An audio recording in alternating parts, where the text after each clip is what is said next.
Bulletin breaking news చూస్తున్నాం. AP సీఎంఓలో Narasaraopet parliament పరిధిలోని ఎమ్మెల్యేలు సమావేశమయ్యారు. నరసరావుపేట పార్లమెంటు సెగ్మెంట్లోని విభేదాలపై సమీక్ష చేస్తున్నారు. సమీక్షకు నరసరావుపేట ఎమ్మెల్యే గోపిరెడ్డి, ఎంపీ అభ్యర్థి అనిల్ కుమార్ యాదవ్ హాజరయ్యారు. సత్తెనపల్లి నియోజకవర్గ అభ్యర్థిపైన ఈ మీటింగ్లో చర్చ జరిగింది. ఈ సమావేశంలో మంత్రి అంబటి కూడా పాల్గొన్నారు.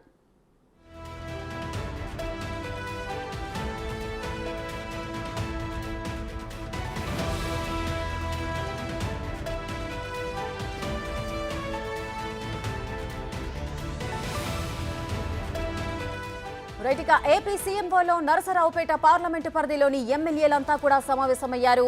నరసరావుపేట పార్లమెంటు సెగ్మెంట్లోని విభేదాలపై సమీక్ష చేస్తున్నారు. సమీక్షకు నరసరావుపేట ఎమ్మెల్యే గోపిరెడ్డి, ఎంపీ అభ్యర్థి అనిల్ కుమార్ యాదవ్ హాజరయ్యారు. సత్తెనపల్లి నియోజకవర్గ అభ్యర్థిపైన కూడా ఈ మీటింగ్లో చర్చ జరుగుతోంది. ఇక ఈ సమావేశంలో మంత్రి అంబటి కూడా పాల్గొన్నారు.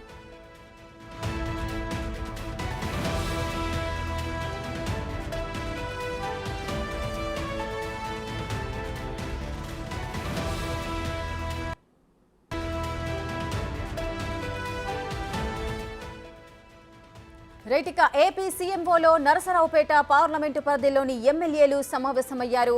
నరసరావుపేట పార్లమెంటు సెగ్మెంట్లోని విభేదాలపై సమీక్ష చేస్తున్నారు. సమీక్షకు నరసరావుపేట ఎమ్మెల్యే గోపిరెడ్డి, ఎంపీ అభ్యర్థి అనిల్ కుమార్ యాదవ్ హాజరయ్యారు. ఇక సత్తెనపల్లి నియోజకవర్గ అభ్యర్థిపైన కూడా ఈ మీటింగ్లో చర్చ జరిగింది. ఇక ఈ సమావేశంలో మంత్రి అంబటి కూడా పాల్గొన్నారు.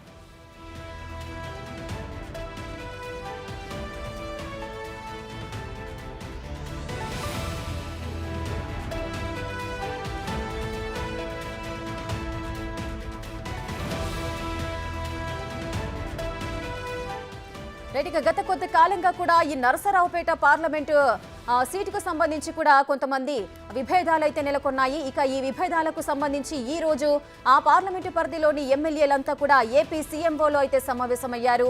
ఇక నరసరావుపేట పార్లమెంటు సెగ్మెంట్లోని విభేదాలపైనే కూడా ముఖ్యంగా చర్చ అయితే చేస్తున్నారు. అయితే ఈ సమీక్షకు నరసరావుపేట నుంచి ఎమ్మెల్యే గోపిరెడ్డి, అదేవిధంగా ఎంపీ అభ్యర్థి అనిల్ కుమార్ యాదవ్ కూడా హాజరయ్యారు. అదేవిధంగా ఈ సత్తెనపల్లి నియోజకవర్గ అభ్యర్థి పైన కూడా ఈ మీటింగ్ లో అయితే ఆ చర్చ కూడా జరిగింది. ఇక ఈ సమావేశానికి మంత్రి అంబటి కూడా పాల్గొన్నారు.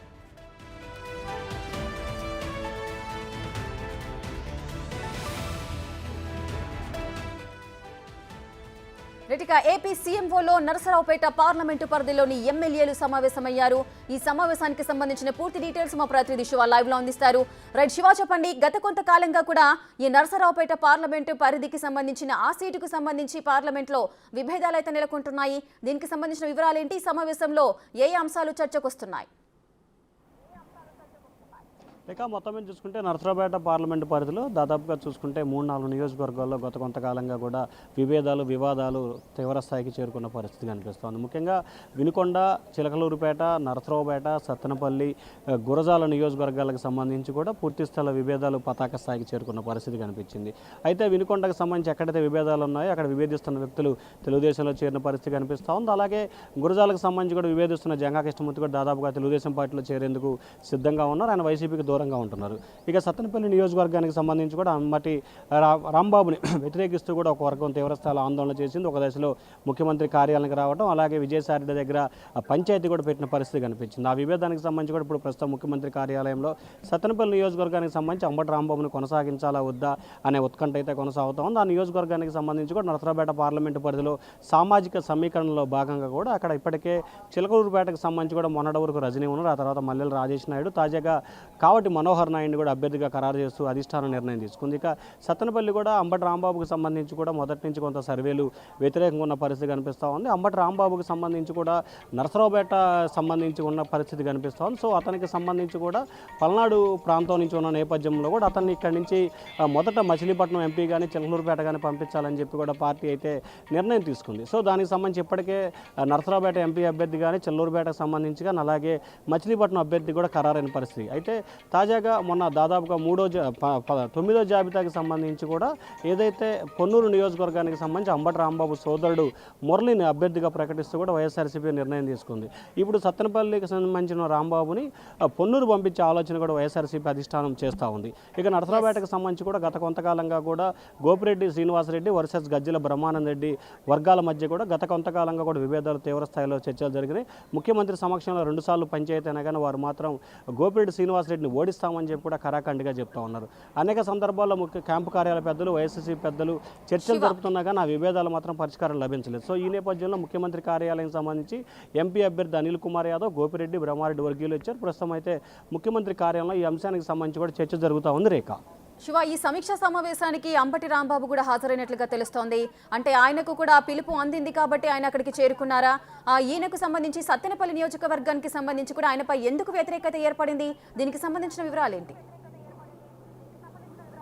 అంటే ప్రధానంగా చూసుకుంటే అంబటి రాంబాబుకి సంబంధించి ఆయన వ్యవహార శైలి విషయంలో కానీ మిగిలిన కొన్ని విషయాలకు సంబంధించి కానీ అక్కడ గతంలో ఆయన సోదరుడు కొంత వ్యతిరేకత చేయటం అట్లా రకరకాల కారణాలకు సంబంధించి కూడా సత్తెనపల్లిలో రాంబాబు పట్ల కూడా కొంత వ్యతిరేకత ఉంది. ఆయన మంత్రి అయిన తర్వాత కూడా నియోజకవర్గ ప్రజలకి అందుబాటులో ఉండలేదని చెప్పి కూడా ఎక్కువగా ప్రచారం ఉంది. అయితే గడిచిన 6-7 నెలల కాలంగా మాత్రం ఎక్కువగా ఆయన నియోజకవర్గానికే కేంద్రీకృతమవుతున్న పరిస్థితి కనిపిస్తూ ఉంది. అయితే సత్తెనపల్లి నియోజకవర్గానికి సంబంధించి కూడా ఏదైతే సొంత సామాజిక వర్గానికి సంబంధించిన నేతలు మిగిలిన నేతలు మొదటి నుంచి కూడా రాంబాబుని వ్యతిరేకిస్తున్న పరిస్థితి కనిపిస్తుంది. అక్కడ తెలుగుదేశం పార్టీకి సంబంధించి మాజీ మంత్రి కన్నా లక్ష్మణ్ చాలా బలమైన నాయకుడు అక్కడ ఉన్న పరిస్థితి కనిపిస్తుంది. సో ఈ నేపథ్యంలో ఆయన్ని ఢీ కొట్టాలంటే అంబటి రాంబాబు సరిపోడు అనేది వైఎస్ఆర్సీపీ ఆలోచనగా కనిపిస్తాం. సో ఈ నేపథ్యంలో అక్కడ వేరొక అభ్యర్థిని ఎంపిక చేయాలని చెప్పి కూడా పార్టీ అధిష్టానం అయితే ఒక ఆలోచన చేస్తూ ఉంది. సో ఈ నేపథ్యంలోనే రాంబాబును కూడా పిలిపించి ఈరోజు దాదాపుగా ఏదైతే వచ్చే 4-5 రోజుల్లోనే అభ్యర్థులకు సంబంధించి తుది జాబితా కసరత్తు చేసే పనిలో ముఖ్యమంత్రి జగన్మోహన్ రెడ్డి ఉన్నారు. దాదాపుగా 20 రోజుల విరామం తర్వాత కూడా పూర్తి స్థాయిలో కసరత్తు అయితే ఈరోజు ముఖ్యమంత్రి క్యాంపు కార్యాలయంలో